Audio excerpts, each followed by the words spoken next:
just preparing this head for sandblasting and the new sandblasting.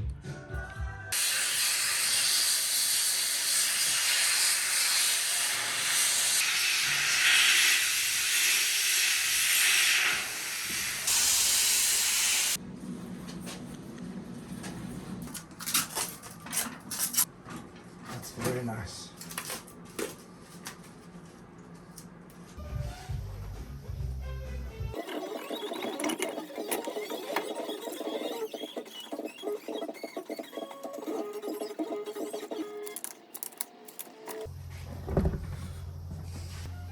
We're going to check the mounting bolts now.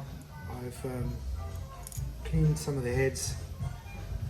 They were pretty damaged, so I just squared them off. So whatever spanner fits them, if it's Whitworth or Imperial or metric, so be it. But at least they're square. So we just want to see where they go exactly and just check that the threads work. Alright, we're going to release the gearbox seal. So I made up one, filed up that smooth surface there.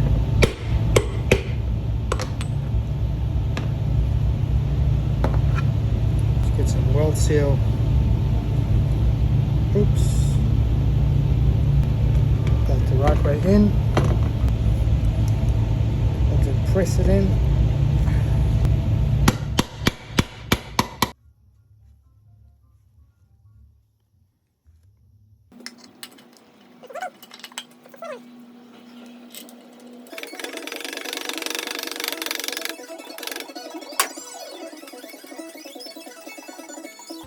Right, this is on now. Don't forget to put the locking pin in to stop this from undoing. So make it sure it's tight. What I did was to hold it, I just put a Phillips head underneath this hex bolt and then tighten it. It's got to be in the middle, centered before you can get the screw in, and it's pretty tight.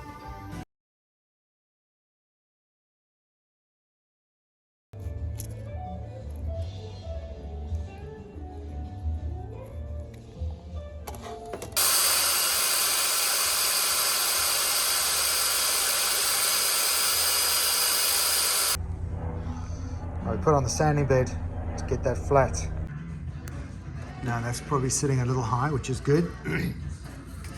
So that's the recess.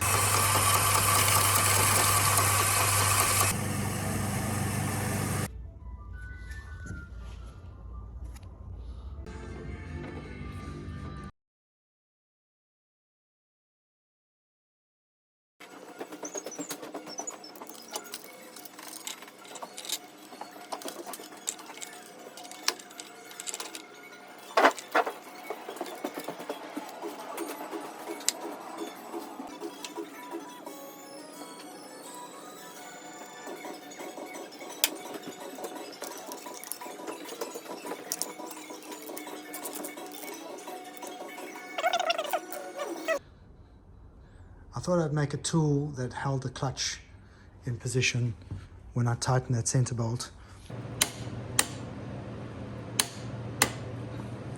Happy with that.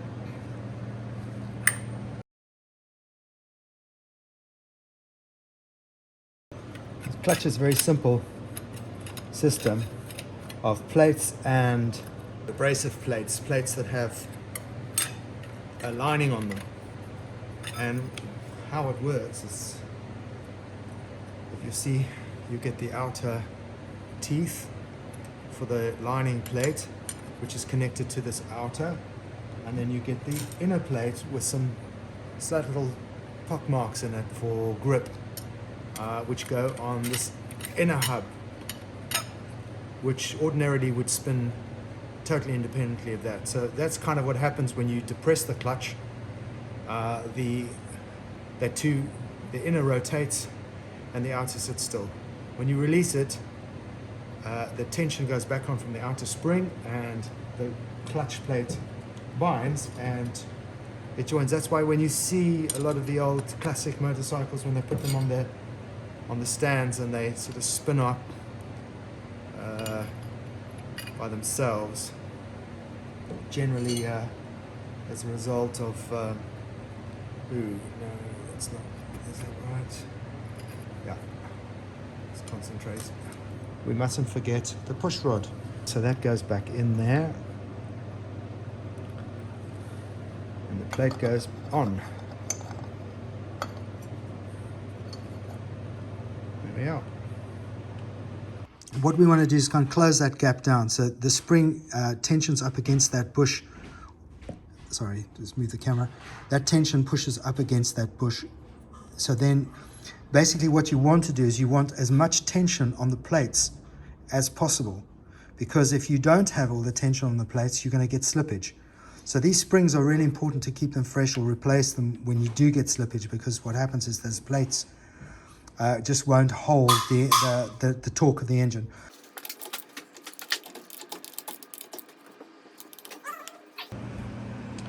Clutch cable is in as I depress the clutch.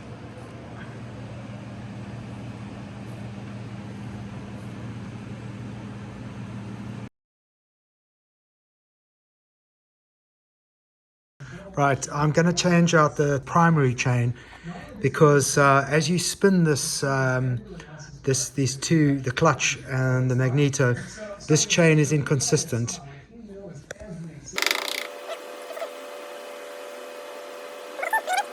Leave this on and you should be able to just slide this off. There you go.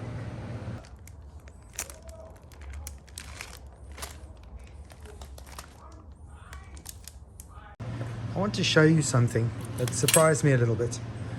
So here's the replacement chain. I've taken the old one and put it up against the new one. So you see what sort of stretching has occurred over all the links. And so we're going to try and get them pretty close on this side. And you can see it's about 2 mil difference. I'm being rough now, but about 2 mil. And that's it. It's not a lot. It's not a lot. I was expecting it to be at least half a link more, because I did put the chain on, the new chain on first, and realized, actually thought that the chain had the incorrect pictures. In other words, there weren't enough links, because I couldn't get this on. Even once I'd reduced down the tension plate, the chain tensioner plate, and so I released it all the way down to the bottom, and I just got it on, and I'm literally struggling now to get 1/4 inch stretch out of it. It is clearly the correct chain. It just shows you how little movement there is allowed for any deviation from its original intention in design. So that's gone from literally up there to down there for, arguably 1 millimeter to 2 millimeters of additional stretch, which is quite a bend in the chain. So yeah, surprised me a little bit. But for that price, I just think we take all the questions out of the issue with the slackness that's taking place and then stretching. So I'll put the chain back in again, and then we'll see if we have the same problem.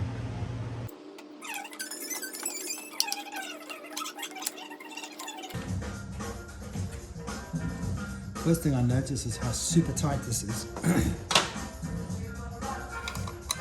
the point where you think, oh, maybe something's wrong.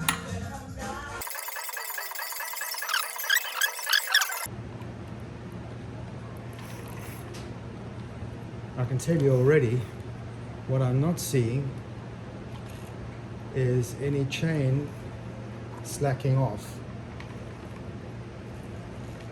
It's just virtually,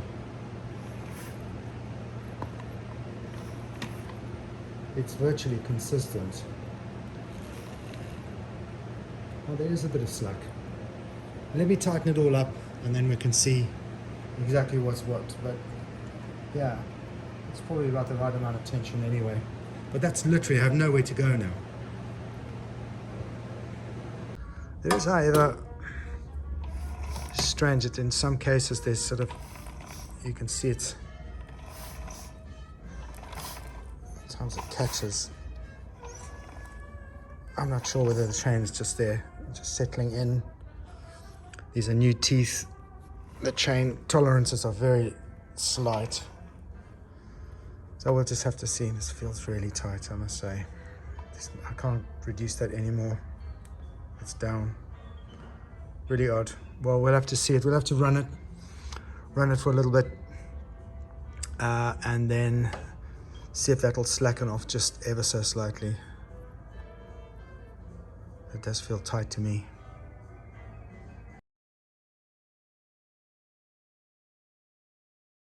Right, today we are going to talk about timing. Getting this fella to time the spark at the right stroke. But this is for folks who are doing restoration work on a motorbike and are kind of daunted by this idea of all these cogs and timing things, and it gets all a bit scary, but it's actually not too bad.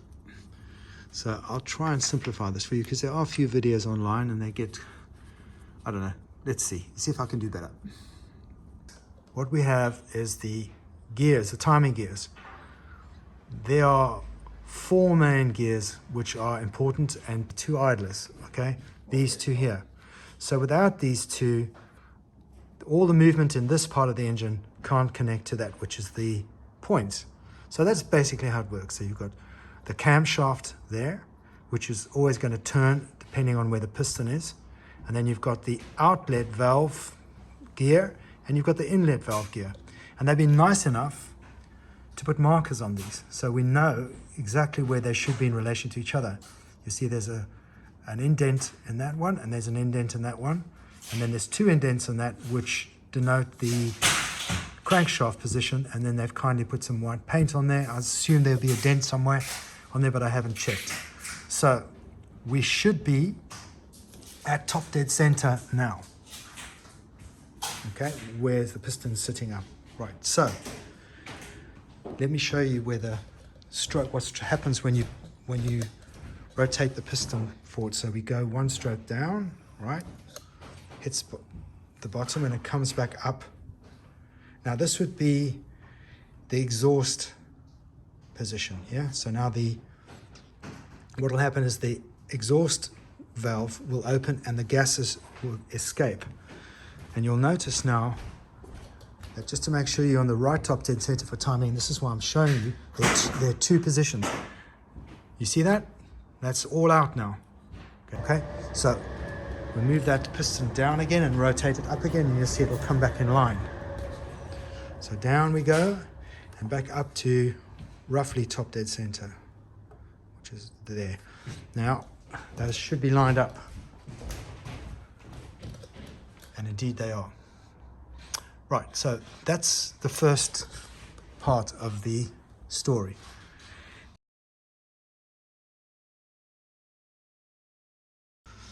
When it comes to setting the timing on a motorbike like a Royal Enfield, it goes through 2 phases. The one is a basic timing position, so you want to get the spark to fire roughly at the right time, yeah?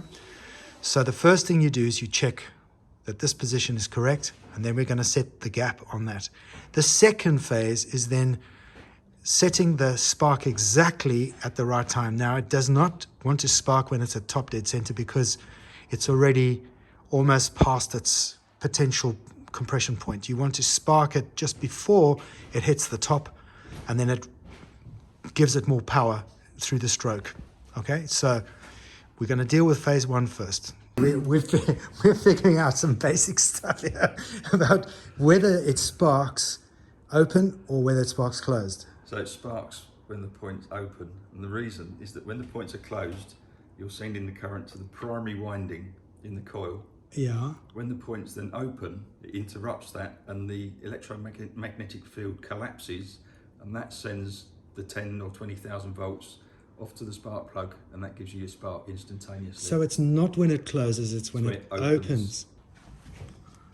So what I want you to focus on is this central piece here. Now you'll notice that it's not round, it has one cambered edge and the rest is round. In other words, it has one elongated section. When I turn this wheel, you can see the gap opens, okay? And then it closes again for the duration of the cycle, and then up again. At top dead center, we want that to be open, right? So for now, we're going to put it bang in the middle there. Now that's open. So now we're going to go back.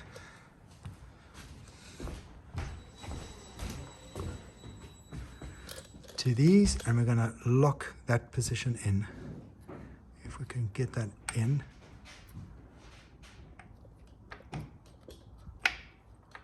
There we go. So we top dead center and our gap is fully open. So what we're going to do is we're going to take back the piston to roughly whatever it says in the manual, which I'll read now, which is so many degrees down, and the degrees will show us on here that the spark will then ignite. And I'll show you how you know when that point breaks and that spark happens. The piston has got to be roughly a few millimeters down from the top dead center. It sounds complicated, but if you think about it, just follow it step by step as you go through these different cycles, and you should be able to do it yourself, because I'm about to do it.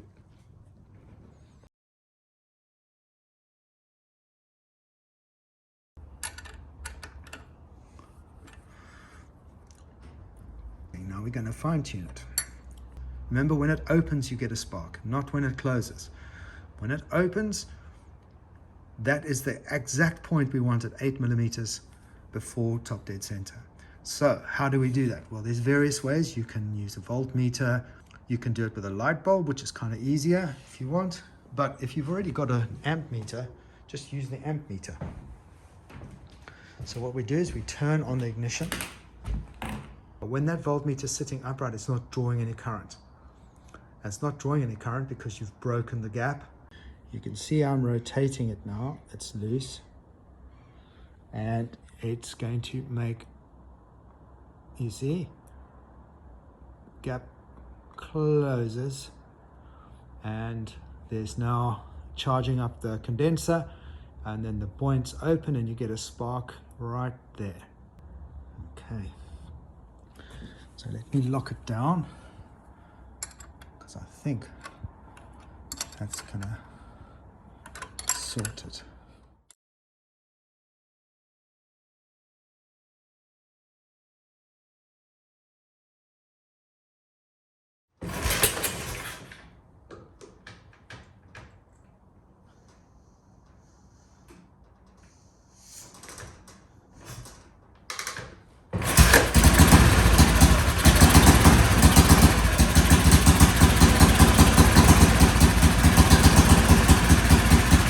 There's confusion online where a few chaps explain to us what the advanced setting is on a 350, and I noticed in some of the comments some of the chaps who'd read said, but I thought the before top dead center was 0.8 millimeters. Now you're saying 11 and 12.7, and it's all a bit confusing. What he means is that when the motor's running, when the engine is running half throttle, roughly around there, the engine has to advance. What that means is that the spark has to happen earlier to compensate for the speed of the engine and the combustion process. Okay? If you had to run it statically or in idle, it's fine. But when you run it faster, things have to change. That's all you need to know.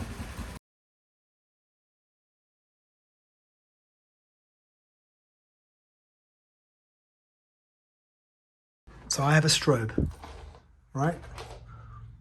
This strobe light is going to help me to understand when the engine is running, where my advance spark happens.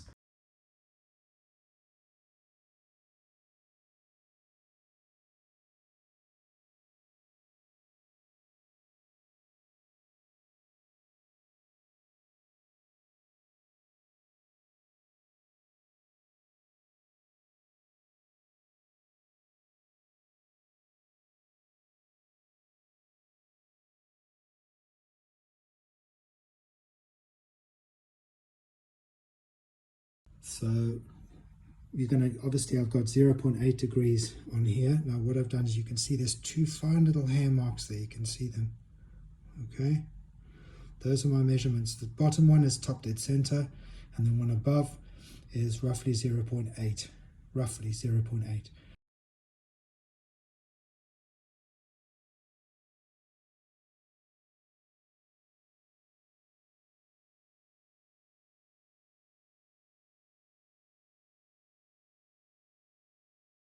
So we're going to go back on itself. So we go clockwise, and we're going to simply turn that to 40.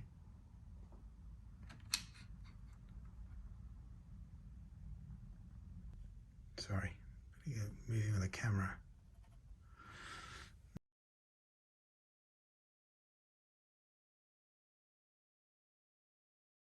We've got this 0.8 mark that I've got to find. Go clockwise.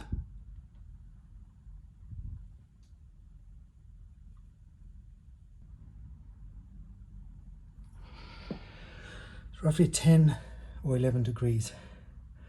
So now I'm going to mark that up with the paint. That is top dead center. If I advance it, in other words, go backwards, that is 0.8. If I advance it some more, now I'm at half throttle, the motor's running, the spark should start to spark around about there. That's at 40 or 45, depending on your compression and your piston type. So that's what we're going to do next with the strobe.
That's perfect. Very happy with that.